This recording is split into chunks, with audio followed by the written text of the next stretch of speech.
Hey guys, in this video we're going to be covering the Toji Physique again, but this time with a focus on calisthenics exercises instead of gym exercises. So I'm going to start with a quick analysis, just like last time. We'll go through it quickly and then we'll get on to the best calisthenics exercises to build a physique like Toji, and I'll give you a program at the end of the video. So we have this new picture from the anime which is going to be very useful to analyze his physique. As you can see, the V-taper that we talked about last time is very important. He has nice wide shoulders and upper back, and then his waist is really small. This V-taper, the wide shoulders and the narrow waist, is what makes his upper body so attractive. And if you look closely at his neck, you can see that it's fairly wide. The neck starts at like his ears and then comes down into his traps. If his neck was much thinner than this, he wouldn't look nearly as strong and intimidating as he does. He also has a solid chest, his biceps look pretty good, and his forearms, like we mentioned last time, are also important. Clearly he's very lean, you can see his abs through his shirt, and the legs are not really important because we can't ever see them because they're always covered up by these trousers. In this picture you can get a bit of a look at the rear delt, so his shoulder certainly looks very good here, his upper arm looks good, and his forearms are big as well. Here you can see the size of his forearm, it's basically the same size as his upper arm. Again you can see the shoulder, his neck, the abs through the t-shirt, and this one you can see the forearms again are a main focus, and his neck looks good here too. And then in this one you can see he has a great upper back, his shoulders look really great. He has that tiny little waist and the V-taper caused by his big shoulders, his big wide lats and upper back. That's really key here. So the most important muscles are going to be the shoulders, upper back, forearms, the neck and traps, and his arms. And a bit less important is going to be the chest and the legs, so we're not really going to focus on them too much.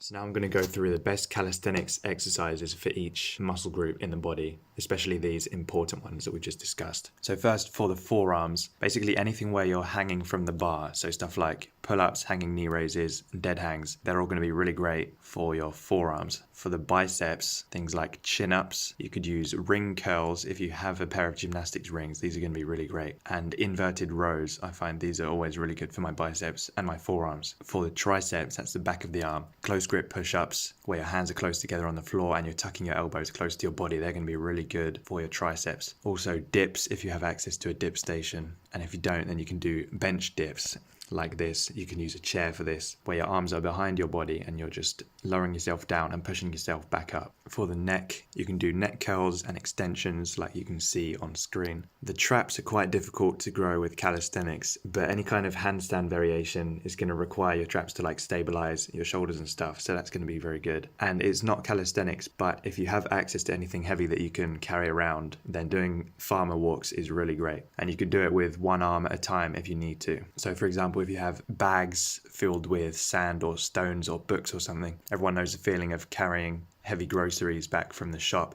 That makes your traps really sore and your forearms. This is exactly the same idea. You're just carrying things around, stretching the traps. And that stretching under load is going to be really great for trap hypertrophy. And if you can find something heavy to carry around for traps, then you can do shrugs with those same objects, which is just actively contracting the traps rather than stretching them like in the farmer walk. For the back muscles, chin-ups are going to be really good for lats and biceps. Pull-ups with a wider grip are really going to be good for your upper back and your lats. Inverted rows, there are two kinds of inverted rows you could do. You could emphasize the lats by keeping your elbows close to your body and kind of pulling down to the sides of your body, or you could flare your elbows and pull more towards your upper chest area. That's going to target your upper back. And you can do all of these back exercises on gymnastic rings if you have those. For the shoulders, pike push-ups are going to be good for most people, especially beginners. If you're advanced enough, then you can do handstand push-ups. Bodyweight lateral raises. Side delts are kind of hard to grow with calisthenics, but I think it's not hard to find objects that are heavy enough to lateral raise, like you can see the guy on screen doing. You could use like bricks or bags filled with stones or books or something like that. You don't need very heavy weight for this. For the rear delts, if you have rings, you can do rear delt ring flies, and if you can find objects heavy enough to lateral raise, then you can just bend your torso forward so it's like parallel with the floor and then do bent over lateral raises, and that's really good for rear delts as well. Also great for shoulder health is skin the cats if you have gymnastics rings, and of course you could do ring handstand push-ups if you're advanced enough and if you have rings. So less important muscles are like the chest. Obviously the push-up is a classic one. You could also do dips, which are great, and then for legs we don't care that much, but squats, lunges, and some kind of hinge like a Nordic curl is really good. And for abs, hanging knee raises are great. This is going to be really good for your forearms as well. Some kind of plank, especially the long lever plank, will be best. That's where your arms are further forward. That's going to be much harder than having your elbows like directly underneath your shoulders. And then sit-ups are great. Also, vacuums have been used for decades by bodybuilders to kind of tighten that waistline. So I've put together a program containing some of these exercises. This is assuming you have fairly minimal equipment like a pull-up bar and, you know, some objects that you can carry around for farmers walks or lift up for lateral raises. I think these are going to be the best bang for your buck workouts if you don't have access to a gym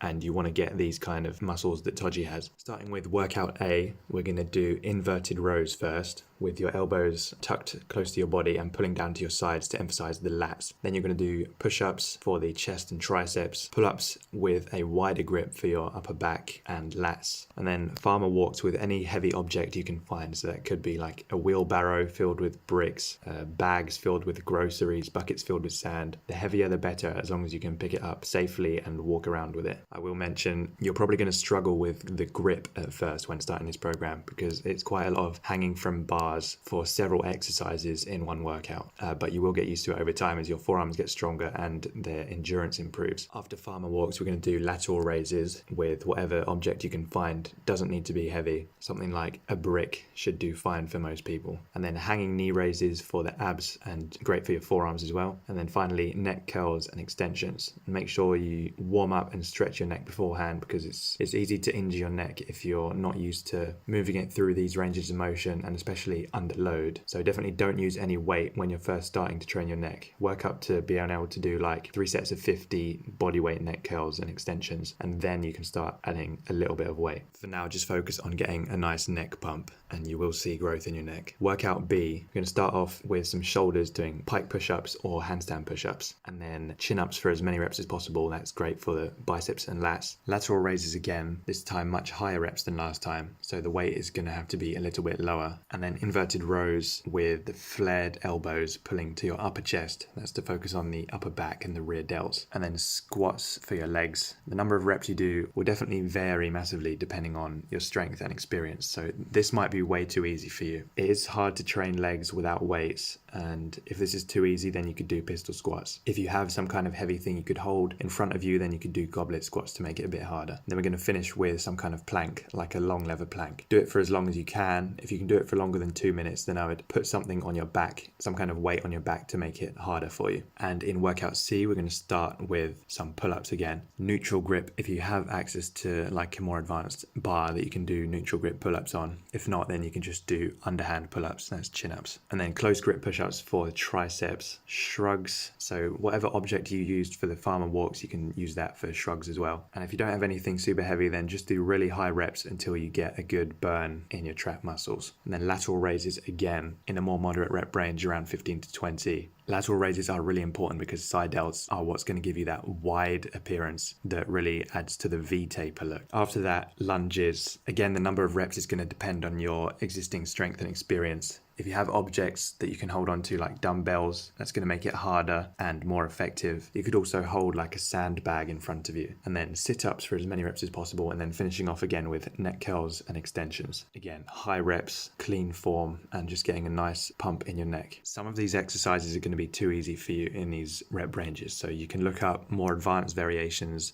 like pistol squats if the squats are too easy, or muscle ups if the pull-ups are too easy. Also, you can add weight where you can to make it more difficult. Like you could do weighted pull-ups, weighted push-ups, you could hold a plate in front of you for sit-ups. Anything that's going to make it more challenging and reduce the number of reps that you have to do, because at some point you're going to be doing like hundreds of reps of squats and it's just not going to be time effective. And finally, for the finishing touches to the physique, you need to get lean. Toji's abs are visible through his shirt. You can see the striations in his forearms. He's clearly very lean and he has a lot of muscle definition. And in order to reveal that muscle that you've built, you need to get lean. But I do recommend bulking first.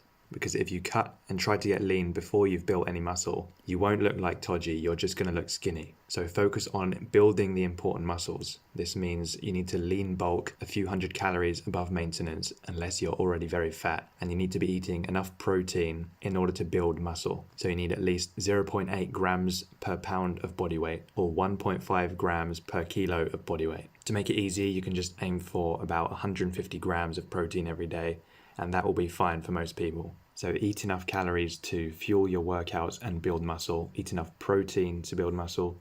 Make sure you get enough sleep. That's like 8 to 9 hours. If you're working out hard, you need a lot of sleep because muscle is built during sleep. Your body has to repair all the damage that's been done during the workouts. Most of you guys watching this, if you're heavily into watching anime, then you're probably staying up late. I know the feeling of binge watching a season until like 4 in the morning, just watching like 20 episodes in one day. But you need to prioritize your sleep if you want to build muscle. At least 8 hours a night. Try and set a regular bedtime like 11 p.m. to 7 a.m., something like that. Lots of guys will work out really hard, but they won't eat enough food to support the muscle growth. They won't sleep enough to allow that muscle growth to happen. So make sure you're training hard, eating a lot of food and a lot of protein, and sleeping and recovering really well. If you'd like to get an in-depth guide to achieving this physique with customized programs for both gym and calisthenics workouts, guidance on how to progress and how to adjust the programs to suit you, diet advice, and more, check out the complete Toji Physique program linked at the top of the description. I hope you guys enjoyed.